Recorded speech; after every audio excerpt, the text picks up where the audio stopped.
అది ఉషోదయ కాలం. అప్పట్లో పరమాచార్య స్వామివారు ఉదయం పూటలో పల్లకీలో ఒక పల్లె నుండి మరో పల్లెకు సంచరించేవారు. అది కుంభకోణం దగ్గర చిన్న పల్లెటూరు. మహాస్వామివారు ప్రయాణిస్తున్న మార్గంలో కొంతమంది ఆ పల్లెటూరి ప్రజలు కొద్దిగా త్వరపడుతూ వస్తున్నారు. మహాస్వామివారిని చూడగానే వారందరూ నేలపై పడి సాష్టాంగం చేశారు. విషయం ఏమిటని అడుగగా వాళ్ళలో ఒకరి భార్య ప్రసవ వేదన పడుతున్నందున పక్క ఊరిలో ఉన్న మంత్రసానిని తీసుకుని రావడానికి వెళ్తున్నామని, ఇది ఆమెకి 8వ కాన్పు అని, నాగదోషం వల్ల 7 కాన్పుల్లో పిల్లలు చనిపోయారని చెప్పారు.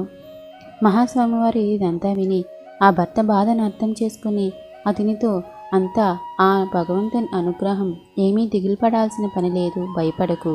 మంత్రసాని వచ్చే లోపల నీ భార్య బిడ్డను ప్రసవించి ఉంటుంది. తల్లి బిడ్డలు ఇద్దరు క్షేమమే కనుక ఇప్పుడు నువ్వు తండ్రివయ్యావు. తిన్నగా ఇంటికి వెళ్ళు, బిడ్డకి ఏ దోషమూ లేదు, మరియు బిడ్డకు దీర్ఘాయుషు కలదు అని చెప్పారు. అతను చాలా సంతోషపడి మహాస్వామివారి అనుగ్రహానికి పాత్రుడైనందుకు ఎంతో గర్వంగా ఉత్సాహంతో స్వామికి సాష్టాంగం చేశాడు.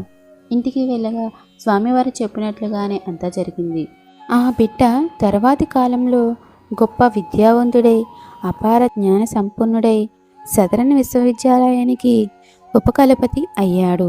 అతనికి పరమాచార్య స్వామివారి పరిపూర్ణ కటాక్షం ఉంది అనడంలో ఏమీ సందేహం లేదు.